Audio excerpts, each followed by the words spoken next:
Hi and welcome back. Now in the prior chapter, we had gone ahead and installed Microsoft SQL Server on an Azure virtual machine. Now let's go ahead and see how we can connect onto this SQL Server. So for that, we have to go ahead and just perform some steps. So firstly, we have to go ahead and open the firewall port of 1433. So by default, SQL Server listens on port 1433 for incoming client connections. So this needs to be configured on the virtual machine. So for that, I am going to go ahead onto Windows and let me go ahead and search for firewall. So I want to go on to Windows Defender Firewall with Advanced Security. Let me go ahead and click on this. I'm going to go on to Inbound Rules and let me go ahead and create a new rule. So I'll go ahead, right click and hit on Create New Rule. Over here, I'm going to go ahead and choose Custom. Go on to Next. I'll leave it as All Programs. Go on to Next. In the protocol type, let me go ahead and choose TCP. In the ports, I'm going to go ahead and choose specific ports. And over here, I'll put 1433. I'll go on to Next. So I'll leave everything as it is. Go on to Next. I'll allow the connection. Go on to Next. Apply it onto all of the profiles over here. Go on to Next. Let me go ahead and just give a name. And let me go ahead and hit on Finish. Right, so that's one thing done. Now on the same machine, what we have to do is that we have to also go ahead and perform a small configuration. So in Microsoft SQL Server 2019, I'm going to go ahead and choose SQL Server 2019 Configuration Manager.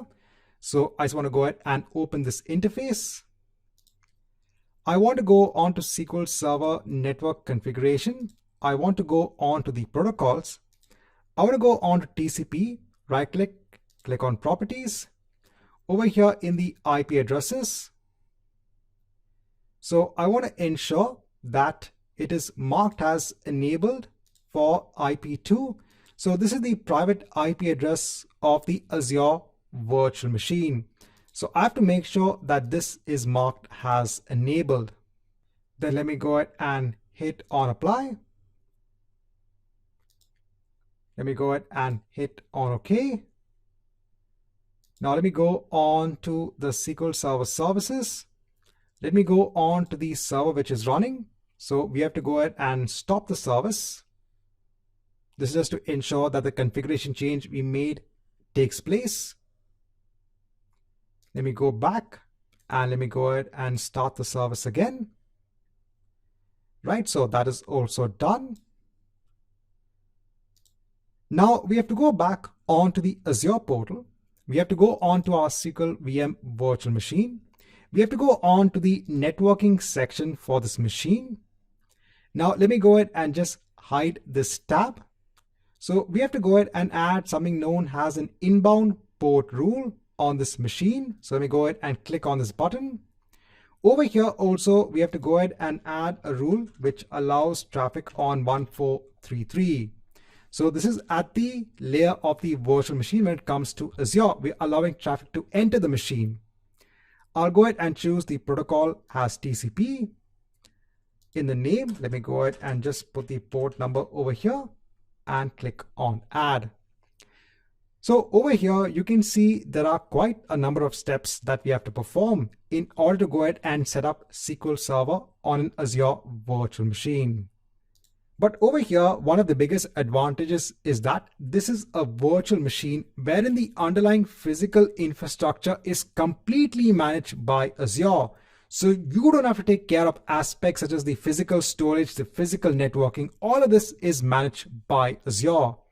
And at any point in time, you can go ahead and terminate this virtual machine if you don't require it anymore.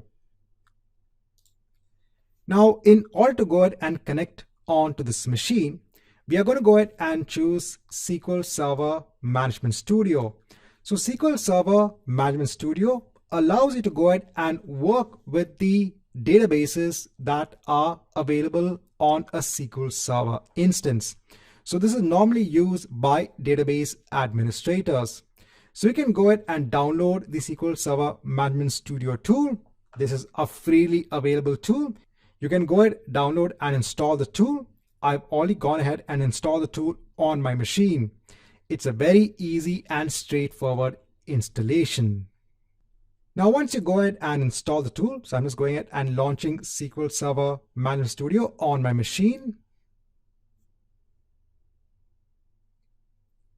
So remember, I'm actually launching this from my local machine, my local client machine. Now over here, we have to go ahead and give what is the server name. So you can actually go on to Azure. We can actually go ahead and take the public IP address of the machine. So if you want, you can actually go on to the overview for this SQL VM virtual machine. You can go ahead and copy the public IP address. Over here, you can go ahead and paste the IP address. And over here, we can go ahead and use SQL Server Authentication. And remember, the login name is SA. And then mention what is a password you had mentioned during the installation of the SQL Server instance. And you can go ahead and connect onto the virtual machine. So now once you hit on the connect button, so now over here you can see you are connected on to that SQL Server instance on that Azure virtual machine. And over here under the databases section, you can actually go ahead and create a new database. Over here in the database, you can also go ahead and create tables and you can start hosting your data.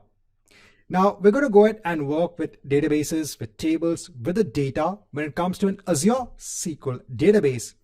Over here, I just want to go ahead and show you the steps when it comes to installing SQL Server on an Azure virtual machine.